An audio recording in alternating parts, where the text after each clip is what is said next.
Anybody know what the worst bar on Coruscant is? Anyone?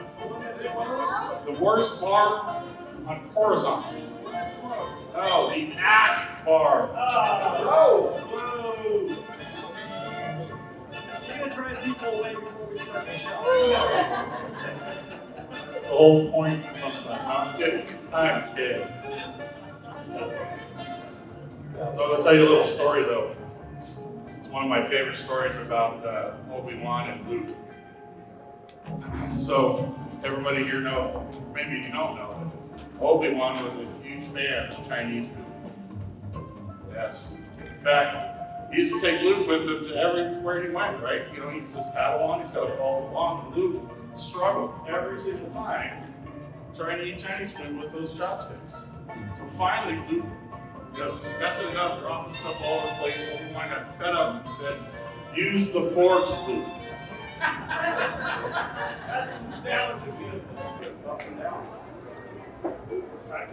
All right, everybody, this is a QR code, so that way you can follow this journey from your phone. You don't have to do it during this presentation, but you can do it at home. Yes, thank you, R2. He's very excited. He wants this to happen. He couldn't wait to be here tonight. So please, everybody, if you'd like to, follow this on your phone, or you can look at it later. Go ahead and scan the QR code.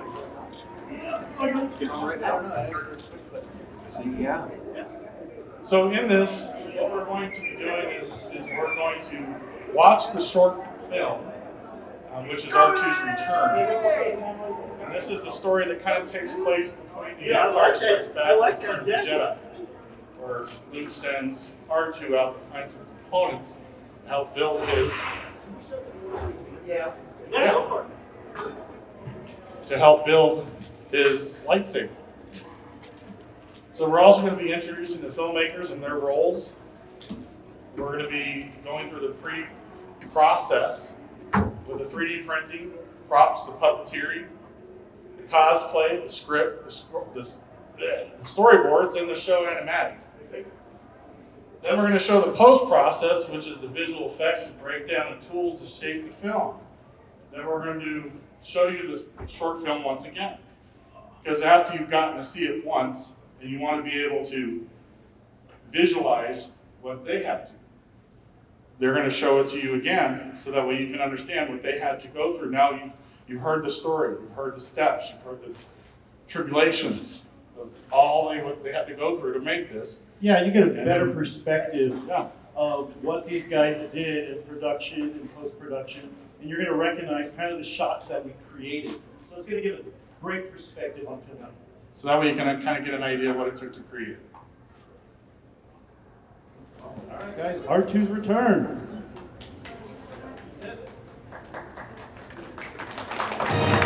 In a galaxy ruled by the Empire, R2-D2 embarks on a mission.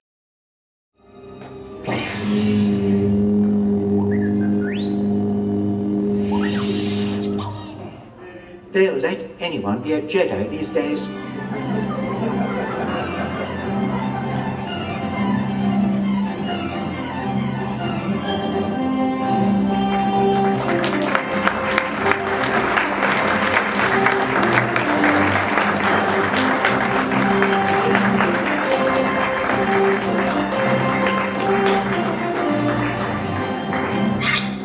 What just happened?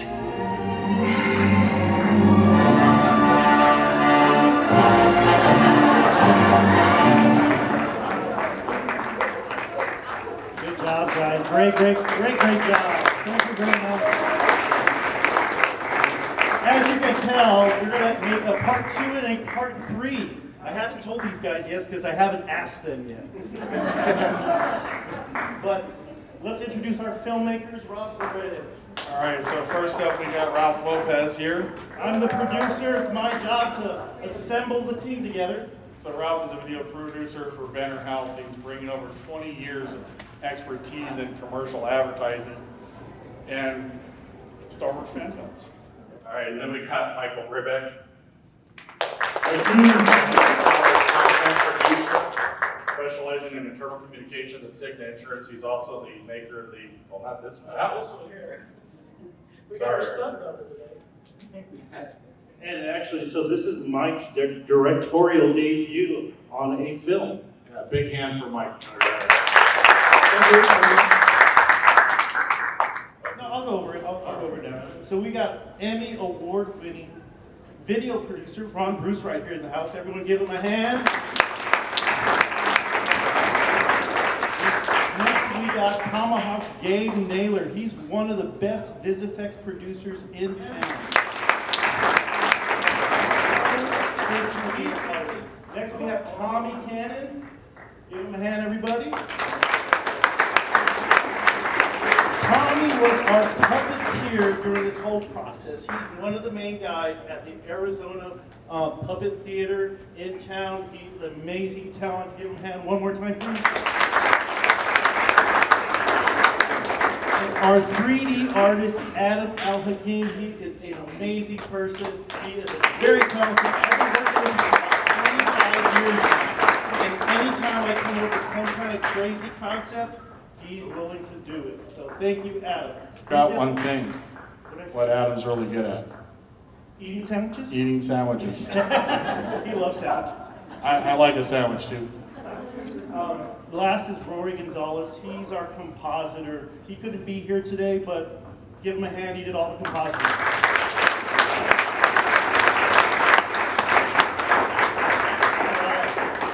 This is how it all got started. Me and Mike are actually neighbors, right? And I actually made this horrible looking R2D2 right up front. It's awesome, dude. It's horrible looking.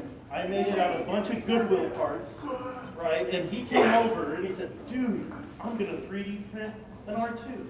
I go, if you print one, let's make a movie. That was almost 2 years ago? A little bit. In our community outreach so far, we've been going to different hospitals and stuff like that, hanging out with the kids.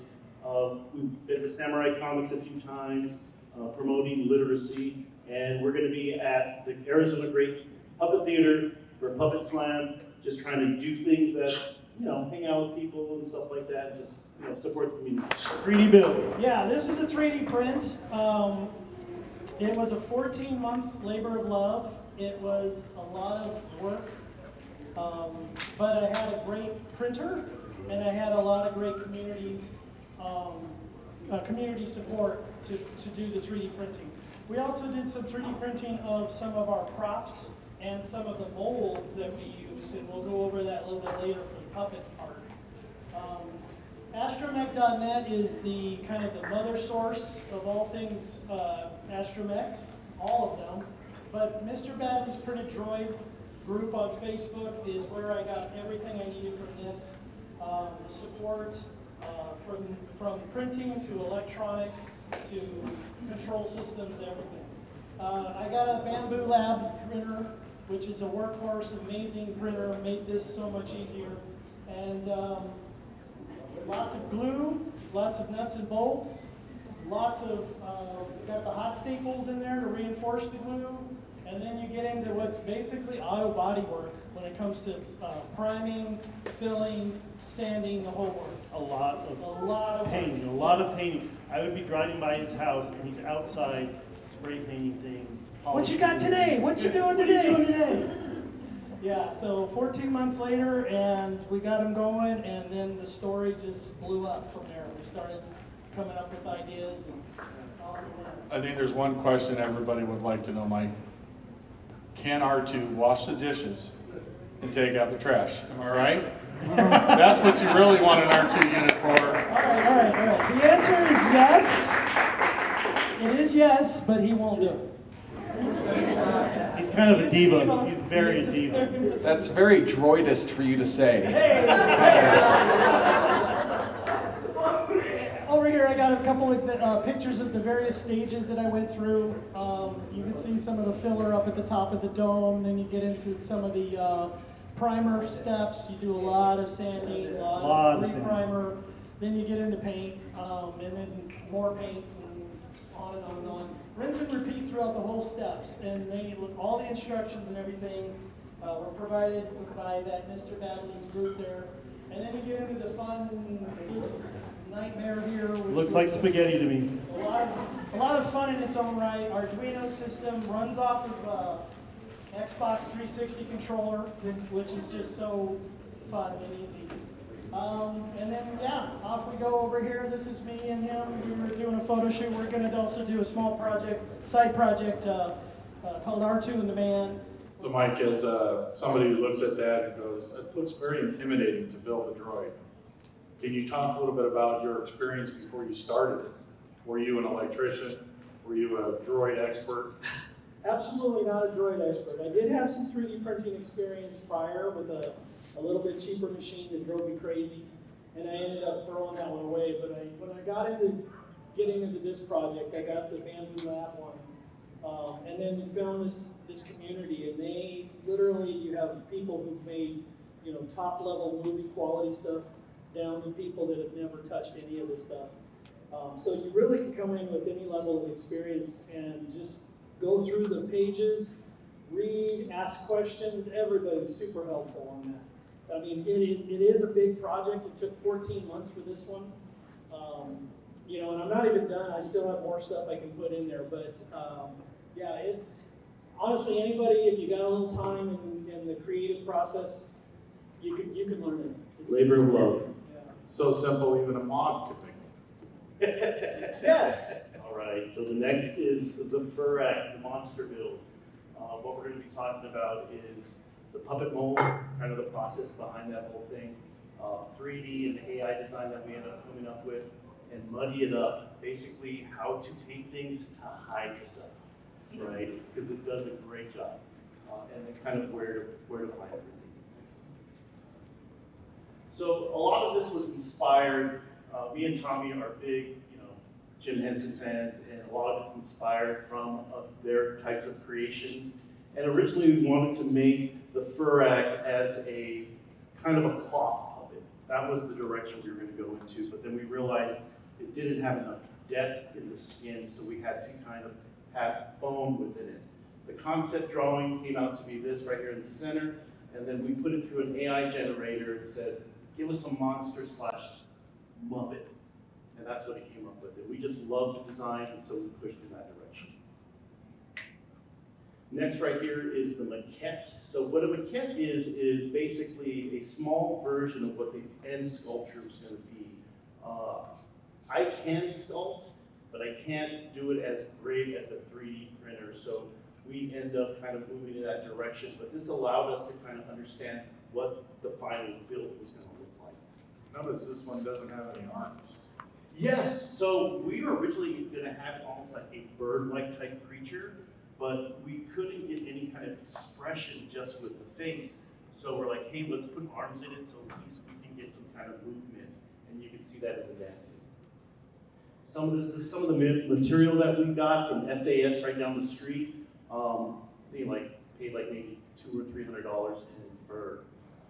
This is the mold process. Originally, before we make the 3D printed version molds, we were going to do traditional style and have it in plaster with a positive image and make a negative mold. But we moved away from that quickly. It saved us a lot of money to actually 3D print the mold.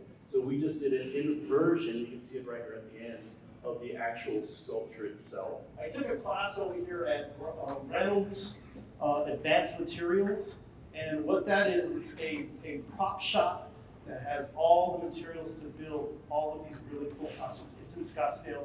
Go see them if you want to build stuff. It's an amazing place. You can take classes and stuff like that, and it's only $75. So if you get a chance, go check it out. This is the layered step process to building the monster. So if you look, it's a negative shell that's 3D printed. You sprinkle burlap into there, and then you use a thing called somafoam. And what somafoam is an A-B combination that builds up this foam interior. You'll see it when you guys get a chance to go take a look at this stuff. It basically builds it out within the foam so that your mask is not flexible, right? You want it to have like a thick volume to it so it looks real. So that's latex with foam underneath. So we had to make it into two parts because the monster, we wanted some kind of articulation in the face, right? But yet we had to have full body. We originally wanted this thing to blink, but I couldn't figure out the mechanics behind that, right? So then I went up to Gabe and I said, Gabe, can you make this thing blink? He says, yeah, I can do that. Easy money, so we skipped that part. But what you're seeing right here is two parts. Those are my girls right there. I forced them to be in the costume, right? Cheap help. And I just built it around them. And then right there, I airbrushed everything together. So what you're seeing right here, when you scan the QR code, you guys can take this home and see the breakdown of all the parts that I used to build it. My estimated cost was about $600. It took me about 6 weeks to build this thing. And I built it probably, I think I was painting 2 days before production. Yes. I was literally airbrushing it right before production. He had to vacuum his garage a lot. We're all over the place. It's a lot of fun. Next is the Stormtrooper outfit. Originally, we wanted to find someone that had the trooper outfit already. If you guys can do that, create part of your films, go in that direction. But we couldn't align the schedule with the 501st. It just wasn't happening. So what we decided to do, we're going to just build it ourselves. And we found this on Etsy for about $400. I have a picture of Goodwill here because Goodwill is an amazing place to find props, cheap, right? And so I found all this junk right there, assembled it to basically make the trooper. That's our actor Nate right there. He was actually a trooper. Man, it was hot that day during production too. This stuff right here I want to point out real quick. This rust, this dirty down. You can find it on eBay. It's an amazing product. It can muddy anything up. It's not paint, it's actual rust. And it's about 19 bucks, but it makes everything look beautiful and it hides a lot of mistakes. Same thing here. This is the total build right here that you guys can take a look, kind of look at everything that I used. Total cost about $750. It took me about 2 weeks. And I built this probably a month before production. Yeah. All right, story philosophy. So we're going to go through this real quick. So a lot of it is stay close to canon. Keep the story simple. A lot of these Star Wars fan films, they're big and they're epic. At the end, they save the universe. We wanted to tell a simple story that we can achieve. And a lot of it when filmmaking is get out of production. Have a simple location so you can have a start and end. A lot of times what happens with these filmmakers, they fail because they have too many production days. We filmed this whole thing in like 6 hours, right? So keep it simple. And this is the breakdown of everything right there. Big Looney Tunes fan, and if you notice, it's basically a Looney Tunes story, Coyote chasing the Roadrunner. Next you're going to see is the animatic, and what this is the breakdown of the actual story. We end up using a program called Storyboard AI, and what that is it's a program that you take the script, you import it in, and it basically spits out the storyboards. So what we wanted to do was show a visual interpretation of the film, because I didn't have time with the filmmakers. No one's getting paid on this thing.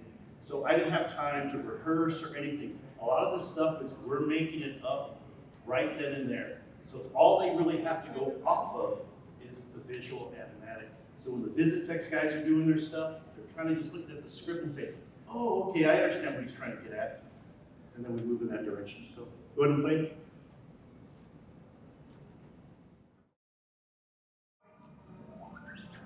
Where do you think you should turn off to? This is not the ultimate circus.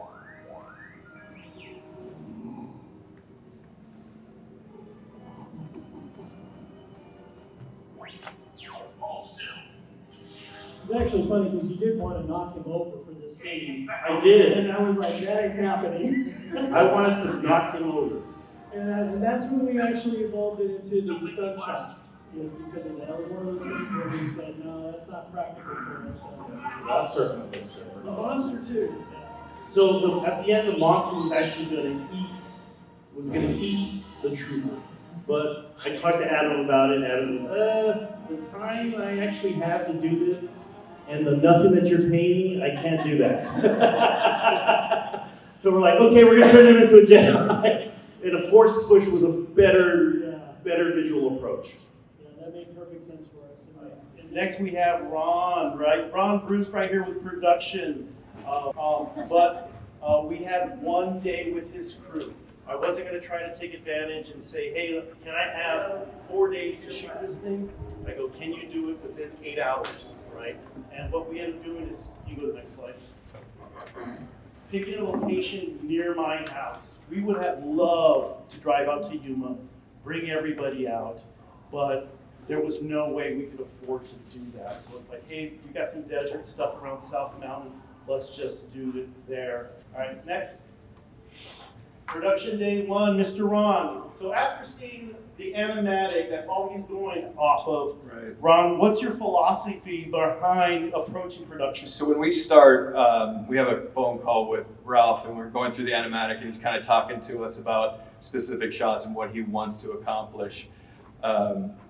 When we get out on location, we have 3 different setups, basically, 3 different areas within the desert around the backside of South Mountain that we need to accomplish in a logistical and efficient way. So near this hill that we had to basically take 4-wheel drive trucks. If we didn't have 4-wheel drive, we wouldn't even have gotten to this location. We almost got the production truck And- stuck. yeah, At 6 a.m. in the morning, it was complete dark. So out on location, everybody's got storyboards. So we're all looking at our storyboards. We know our first location, we know our first setup, and we're off and running. We're trying to basically get Michael and Ralph's vision on camera. And so I just started setting up cameras. I took out 2 FX6s, the Sony brand. We had a long lens and a short lens, so we're shooting simultaneously each scene. So he had an option in the edit booth. He could choose whether he wanted a wider shot or a tighter shot. I just felt it was more efficient for us to be out there with 2 cameras versus moving one repeatedly. It was a very smart move because he had one up on close, one up on wide, and we could easily cut back and forth. So we had 2 operators, Carlos and Jeremiah. They were working the cameras. I would set up with Michael kind of his vision on what he wanted to accomplish in each scene. I would say maybe the biggest or most difficult setup was the actors' lack of visibility. A lot of the costuming was very difficult, so we had to operate in a very tight frame. We couldn't get the actors to move within the frame because they just couldn't see. I'd ask them if they could make 4 steps. And he's like, on that terrain, the rock, it'd be really tough. So we kind of just, again, like Ralph said, we improvise, we adapt. We were on location, and we just say, listen, let's just tighten this up. Let's just fake him 2 steps and get him off frame. Well, for R2, right? He's on a 4x8 sheet. That's not even including the R2. R2 is limited on how far he can move. He's on a board. We have to shoot above the board so we don't see the board. So there was a lot of limitations that we had to work around once we were out on location. Not just Talking about the board stuff real quick, sorry. Yeah. But we didn't realize R2 was on plywood in the original New Hope until we went back and looked at production stills. I'm like, how are they moving this thing around in the desert? And then I looked at the pictures, and there's plywood all over the place. I go, that they had a lot of them. We had one. We had one board. So we were really limited on how far he could go. So we would just use angles, and then a lot of the animation filled in the rest. So whenever you see him moving quite a bit, that's obviously all animation. And the kids that were in the costume, this is day 2 production that you're seeing right here. Because we only had a short period of time with Ron's team, which was amazing. They came out with all of the gear and everything. We concentrated on the bulk of production there. We did not shoot close-ups. We did not shoot drone shots. We did not do B-roll, any kind of stuff like that. We focused on the main narrative. So what we did for a couple hours afterwards, I asked another buddy, this Rory right there, hey, can you bring your drone out for a couple hours? Right? And then we shot the little drone, little scenes right there. And you can see R2's just had a static shot. The kids in the costume, we had to have 2 kids, right? We had to rotate, so they were in there for about 20 minutes before they completely got hot. All you cosplayers know, it's hot. This was December. And it was December. It was December, and we still hit 83 that day. And it was like, oh my. Don't leave your kids in the costumes, folks. So we would switch them out, put the kids under a fan so they can cool off. And that's what you see. That's my daughter in one of the costumes. You did the green. We did the green screen. There was a big green sheet on a road right there, and so any of those top-down views, that's all the drone stuff. And then where R2 was on the desert floor, that would be the green screen shots. So then what we ended up doing the puppeteering separate. We did some puppeteering on location, but we were moving so fast we had to take a different day. So we went to a separate location. This is Papago Park, right? And so Mr. Tommy Cannon right there, you want to explain the process? Yeah. Of So, puppeteering? so I'm taking this fake thing, I'm trying to make it look alive. Now, there's certain techniques you could do. When it walks, of course, we don't walk like this unless we have a hip condition. But you've got to perform through. This is like wearing a mask. You got to perform through it to the audience. So yeah, sometimes I do that because that's how people normally walk. But to do this, that thing had such a wide gait, and that simple little thing makes it kind of come alive. And then back and forth like that, whatever. But like it's a little more dramatic where you can get a puppet to perform like that and make them fall in love with you. And and so it might not be realistic, but it makes the thing seem like it can think, it can fall in love. And the challenge was, I don't normally do movies. Normally, I've got stage time, and I can take my time and make it think and make it fall in love. And he goes, no, make it pop up, see you're going. Oh. So I had to speed up my process like double time. So I had to make it look, think, fall in love, and hide. So that was the challenge for me, was to get through that process and do it in a timely fashion. And we were so lucky to get Tommy on this project. What he does with Arizona Great Puppet Theater is amazing work, all the stuff. I've taken my kids there. We've watched tons of shows. I didn't know Tommy worked there. I actually went to high school with this guy, right? And we lost touch. And it was almost 10 years, 15 years. I haven't talked to him in a while. Right. And all of a sudden, I called my contact at ASU and said, hey, this is what I'm doing. I'm looking for a puppeteer. I think I could do it, but I don't want to do it, right? I need someone better than me, right? And he goes, oh, there's this guy. He's really kind of dynamic. He's really great with this kind of stuff. His name's Tommy Cannon. I know exactly who you're talking about. Him and I used to pal around in high school for about a year when I went to Ironwood.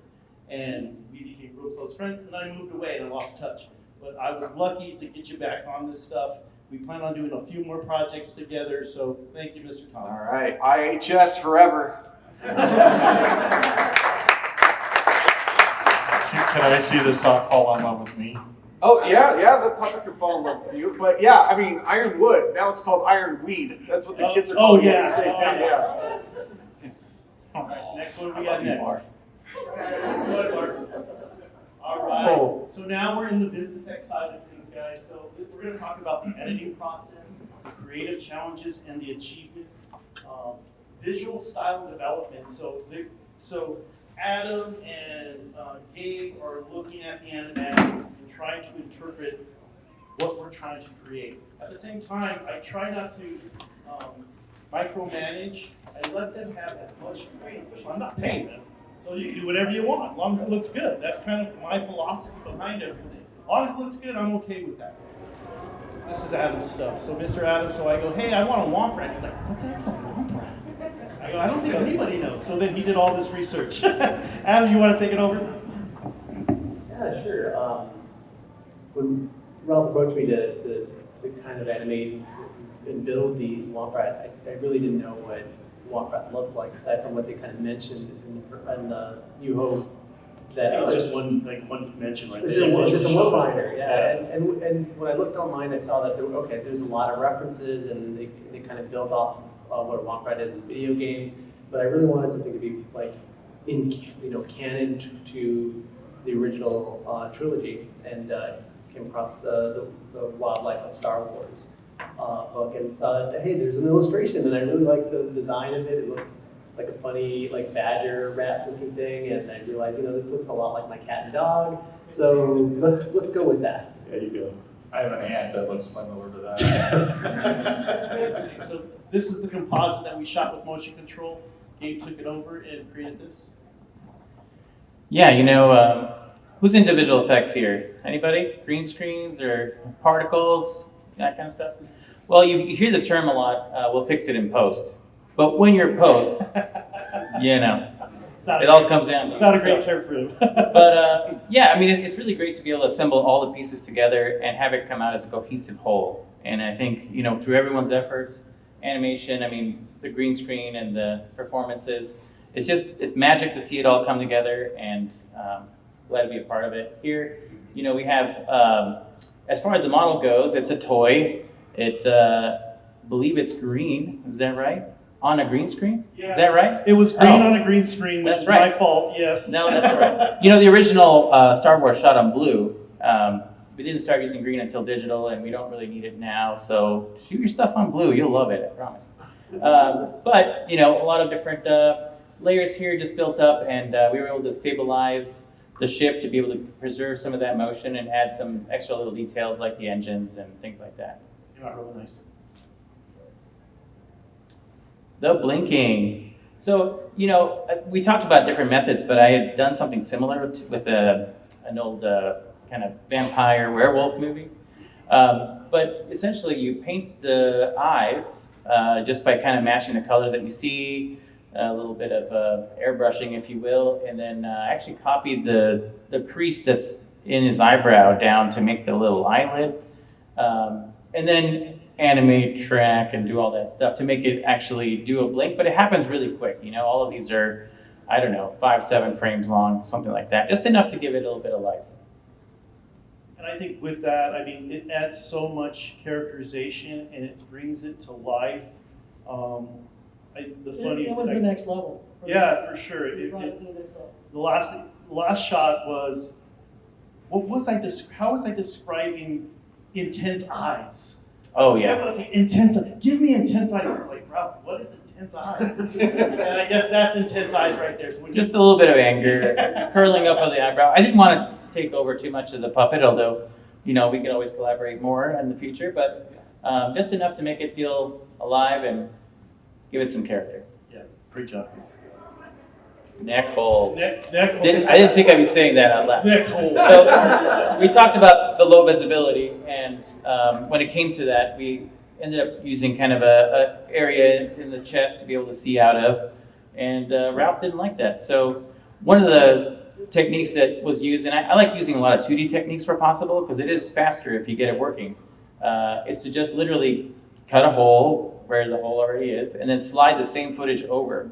And it works a lot of the times because that footage is moving very similarly already, just by moving it over a little bit. As long as it's not... Shadowing's great, it matches. Yeah, so it's just one of those quick things. I think we did like 20 of those neck folds. Neck holes. I can see the neck hole. I can see the neck hole. Anyway, and invisible effects, hopefully. But that kind of thing allows it to give that realism, because if you see the neck hole, you're going to say to yourself, there's a person in that costume, right? So just that small, simple technique, I thought it was 3D. I was like, hey, do you do a 3D thing? And it's like, no, you're just going to possibly move it over. I'm like, dude, you're a genius. Well, we did the same thing with other requests, like flies that were in R2D2. Oh, flies, Get rid of the flies. We had a little bit of buttons between, glove holes, these little things that really make the hole. So the force push, I think, was really fun. Also something we considered doing in 3D, but ended up doing in 2D, where this great performance already has a lot of that tumbling happening and all that. So by cutting him out, being able to raise him up, and then because we have that original footage, there are plenty of areas where he's not in the scene. So you can make a clean plate, essentially, by just grabbing different times of footage. And then give him a good fling and let the footage roll, and you'll see we added some skies and stuff. And I kept the shadow on R2D2 because I think that helps ground him, even though he's obviously not grounded. But just a good way to show the force. Yeah, the other thing, what's the little thing on him? What is it called? Oh, the restraining bolt. The restraining bolt came off. So he deposited it off. So it was really That was in the previous scene, but yeah, it fell off there. Lots of little things. And then just a little conversation about how we shot it. Anybody here ever shoot in log or know what that means? Yes? I Okay. kind of do. A few. So, back when Star Wars was shot on film, there's a lot of latitude in the film to be able to overexpose, underexpose, preserve the clouds, things like that. In digital, it doesn't quite work that way, so what we can do is shove a lot of that information sort of into the midtones to take advantage of all that extra little bit of detail. It looks a little bit flat, but then in post you're able to extract the most colors that you can out of it without worrying about overexposure and things like that. So we try to stick to that as much as possible on this one, although I think we ended up using like 4 different cameras and a couple of different color profiles and stuff. But at the end of the day, it's all about making it all look cohesive, but we also took inspiration from the original movies in emulating the film stock and just trying to incorporate little things that make it feel situated where it needs to be. And then another detail was the 60 frames per second. So a lot of times in film we associate it with 24 frames per second, or if you're doing animation on 2's, maybe it's 12 frames per second. And that's what Ralph wanted to end up at 24. But I suggested that we do this at 60, primarily because it gives us a few extra frames to be able to do a better job with tracking, keying, reducing motion blur. There's a lot of advantages. You could do retiming without having to worry about not having the frames you need. Even if you end up delivering at 24, having that flexibility means, instead of having 2 frames, you have 5, which, gives you that flexibility, and I think it really helps at the end of the day with any project. Yeah, the way Gabe just told it to me, more frames, the better. More That frames. makes sense. More frames, more better. Yeah. This is some electrocution stuff that Rory Gonzalez did. We're just gonna go over it real quickly. He tried to emulate the style from the original New Hope when R2 gets shot by the Jawas or when Princess Leia gets zapped. That was kind of the inspiration, and you're gonna see this last slide over here. That's just a green screen with a overhead with a drone shot that we composited in. All right, go next slide.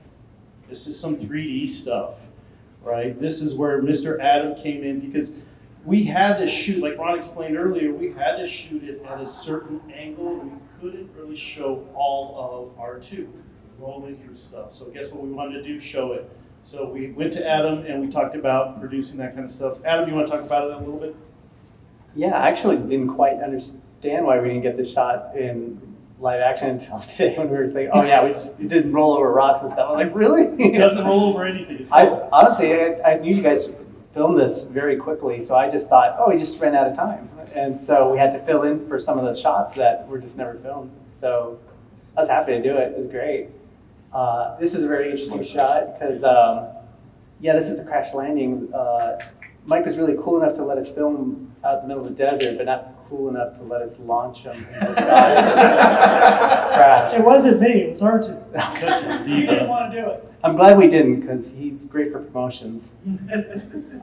Yeah, so it ended up animating him, and then we ended up getting a 3D model for R2, which kind of helped with our production time. So the thing that didn't quite come with the model was like rigging, skinning, and animation and such. So I provided that with the model, and then with that also came some of the props that R2 didn't have, like his hand claws, his electrical probe thing, and his booster rocket. So I ended up having to model, create, rig, animate all those components. All right. So now that you guys got a better understanding of what it took to actually make the film, we're going to watch it one more time from a different perspective now.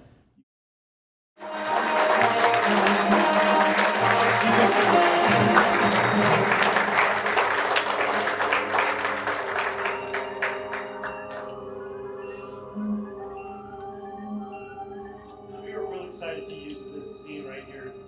I just ripped it off YouTube.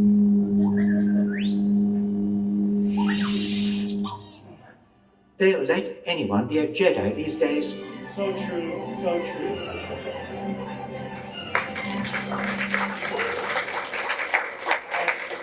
Thank you, everybody. Anybody like to come up for photos with R2D2?